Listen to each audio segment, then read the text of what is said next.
dice, por ejemplo, ideologías gruesas. Te dice que las ideologías gruesas tienes liberalismo, que es como lo que lo rige es la libertad individual. Tienes el conservadurismo, que su núcleo o lo que lo rige son las tradiciones y el orden orgánico, o sea, como siempre se ha hecho así, así se mantiene. Tienes el socialismo, que ellos persiguen la igualdad social y la comunidad. De ahí tienes, te mencionan las ideologías delgadas, que ahí se te habla, por ejemplo, el populismo, el ecologismo, el feminismo, el nacionalismo.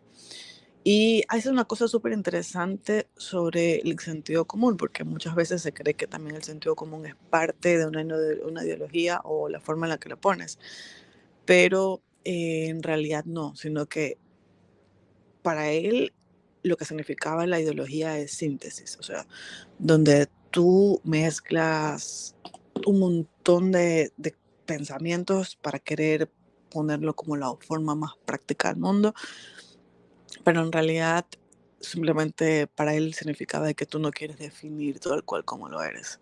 Entonces, para responder a tu pregunta, yo creo que depende de dónde lo quieres ver. O sea, si lo quieres ver como el compás político, y ahí lo tienes a Nolan, o lo quieres ver como conceptos mucho más grandes, y ahí las agrupas por familias, o esas ideologías familiares o algo así.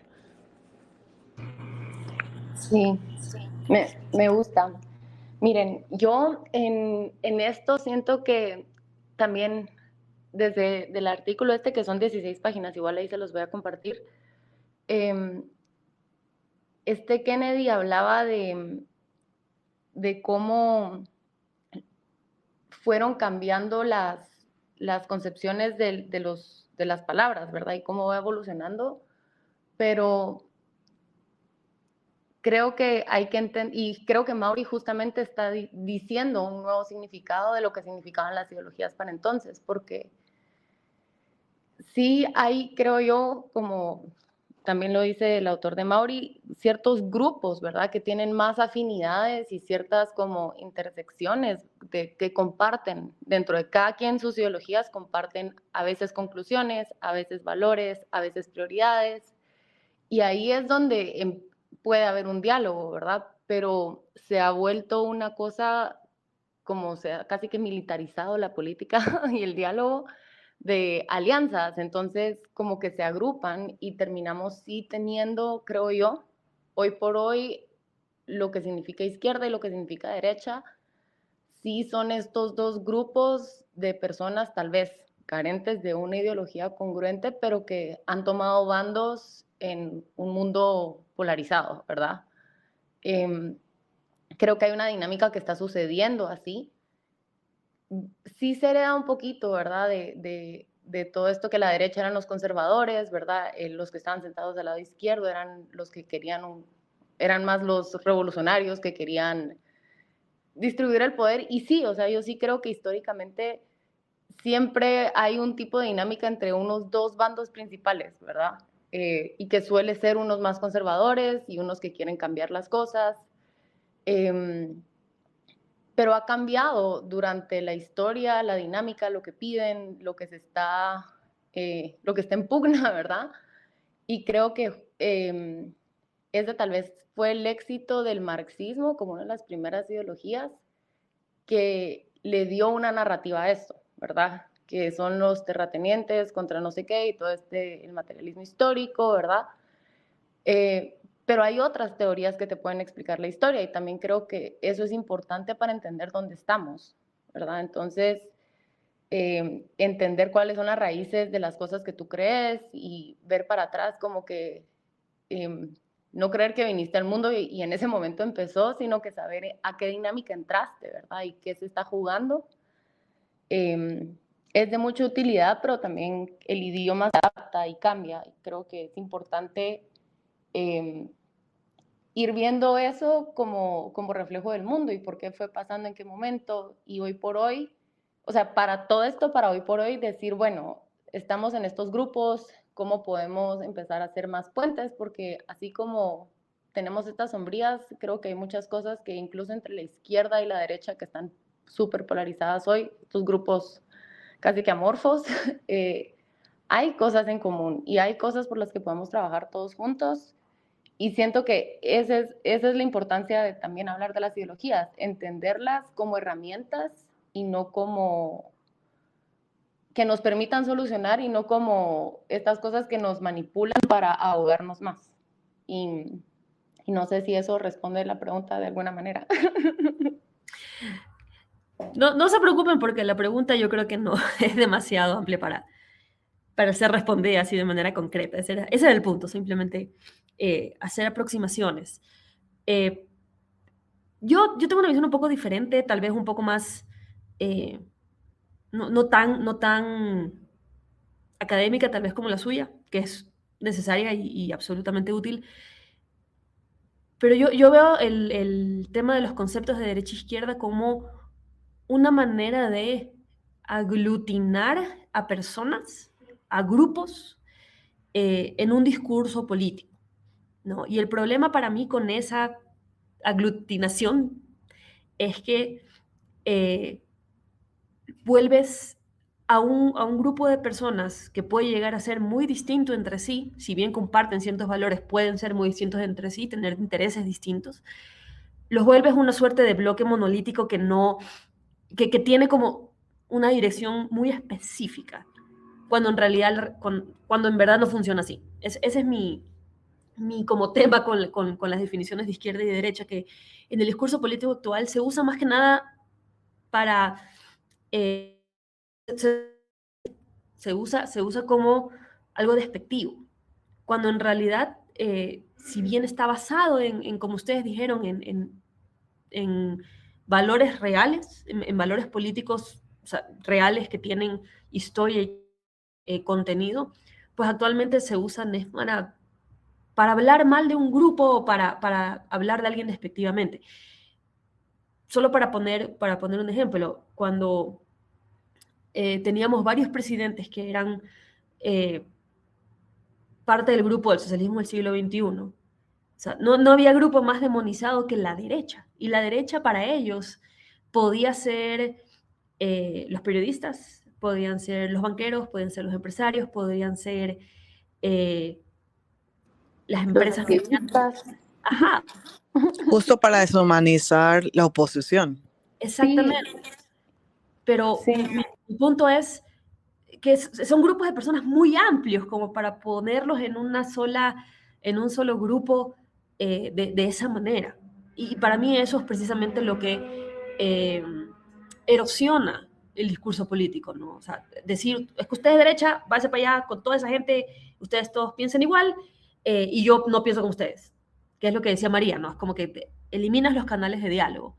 Entonces, independientemente de que sí, hay una tradición, que hay contenido, hay política, que puedes hablar sobre eh, una diferencia de valores, me parece que es Norberto Bobbio el que dice que, o sea, si bien actualmente la izquierda y la derecha eh, no es lo mismo que hablar, como decía Mauri, de liberalismo, de socialismo como contenido, pues sí sigue siendo una distinción válida más que nada para justamente diferenciar valores. Normalmente se caracteriza a la derecha como más hacia valores de libertad individual, más hacia valores de libertades colectivas, ¿no? Estoy simplificando, pero mi punto es, o sea, puede llegar a ser una herramienta útil, pero actualmente a nivel pragmático me parece a mí que se está utilizando más que nada para separar a la gente, de nuevo volver a crear ese ellos contra nosotros y eliminar, como decía María, esos canales de diálogo, ¿no? Entonces yo sí creo que cuando hablemos de izquierdas y de derechas, sí va a valer mucho la pena que tratemos de ver más allá de los prejuicios que tengamos, ¿no? De los preconceptos que tengamos acerca de qué es la derecha y qué es la izquierda, para ver si realmente responde a lo que está sucediendo y si realmente los valores que le estamos adjudicando a un grupo de personas, pues son reales, ¿no? Si realmente esas personas tienen ese conjunto de valores o en realidad, pues pueden responder a otros que nos permitan mantener ese diálogo abierto, ¿no? Para mí ese es el tema con la izquierda y la derecha, es no cerrar el diálogo únicamente porque creemos que son visiones incompatibles, que al final en varias ocasiones se ha demostrado que no lo son. No sé si quieren comentar algo sobre eso último, antes de lanzarles otra pregunta así de complicada. Pues Yo creo que a mira, veces también hay que pensar si hay una crisis de valores tal cual. Independientemente de cómo nos pueden poner, o sea, piensen ahorita en el meme de los Simpson, la persona diciendo, piensen en los niños, pero yo sí creo que a veces la gente deja de pensar en cuáles son esos valores que lo están rigiendo, porque sí es importante también identificarlos, o sea, inclusive para saber por quién votas de verdad, para pensar en no solo por quién votas, sino de por qué te peleas en la casa, por qué te peleas en la cena de Navidad con el tío que no piensa contigo.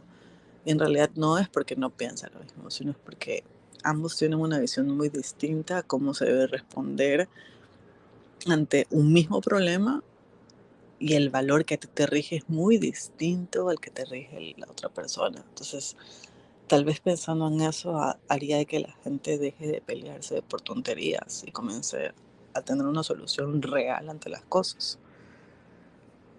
sí, Ala, yo acá pues regreso al artículo este porque a los primeros ideólogos, así se les llamaba a estas personas que creían que había que tratar las ideas como ciencia, ¿verdad? De entenderlas y aplicarlas, eh, se les empezó a decir despectivamente ideólogos, pero se convirtió en una identidad. Yo creo que eso es a lo que me refería con estos como bloques amorfos que se han creado, porque conforme, creo yo, y es parte del problema de la polarización también, te tachan de algo despectivo al colectivizarse ese grupo que están menospreciando, se vuelve un tipo de palabra de orgullo, ¿verdad? Y pasa como que te ayuda a colectivizarte. Y entonces, esa, creo que eso es parte de lo que nos tiene también siempre a la defensiva, porque entonces si lo que yo creo es lo que aquel grupo tacha de izquierda y entonces este otro grupo que también le dicen lo mismo, tengo cosas en común y entonces me voy a pegar a ellos y me polarizo y por eso también es difícil lo que estamos proponiendo, porque esa pausa de decir, bueno, con quién estoy de acuerdo, con quién no estoy de acuerdo, entonces uno iba descubriendo cuáles son sus valores, sus propios valores, pues es un trabajo individual. Eh, y desde ahí ya puedes empezar a evaluar, bueno, a mi tío tal vez no le voy a hablar de todos estos temas, pero puedo hablarle de algo con lo que él va a estar de acuerdo conmigo. Puede ser tal vez una política económica específica o incluso a veces el equipo de fútbol, ¿verdad? Como hemos hablado antes.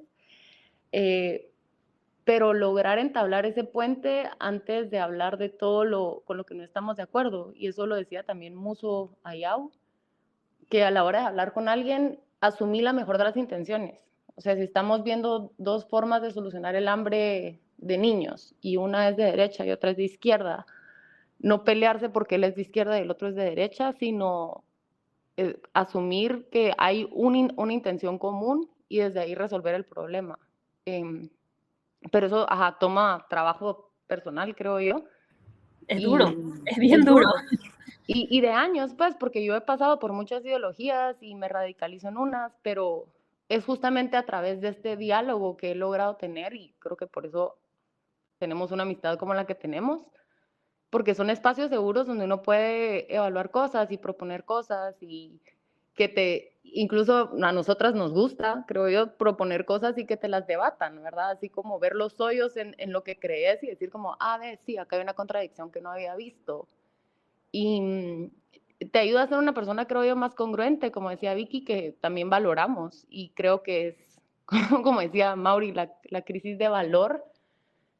O sea, más allá de los valores específicos y la ideología que te vuelvan, así como hace falta cortesía en el mundo, honradez, transparencia, integridad, no son cosas necesariamente ideológicas, sino de carácter, pues, que cuesta. Y es más fácil a veces sí dejarnos llevar por el discurso incendiario de algún político con el que medio estoy de acuerdo y me cae mal el otro, entonces, o sea, obviamente eso es lo fácil, pero ahí no están las soluciones. Totalmente. Y eso creo que me da pie para hacerles la última pregunta.